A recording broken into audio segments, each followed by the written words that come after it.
Hello everyone, this is Azhar Khan from Queen's Park, our Provincial Assembly of Ontario. Today I'm so glad that all my youth leadership program students visited here. I want to personally thanks to our Deputy Speaker and MPP Patrice and all his team who helped me to organize this tour. You know, this tour help our youth to know how old our assembly and Queen's Park is, what is the legislative assembly, what is the role of the speaker, deputy speaker, leader of the opposition, leader of the house and the clerk. And there is a small room inside which explain the roles also.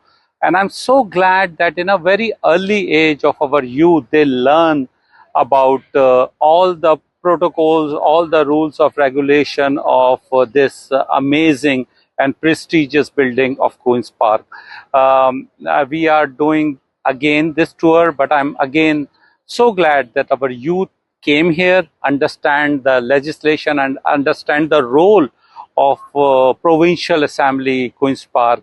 So once again, thank you, Deputy Speaker MPP Patrice to help us to organize this and all your team.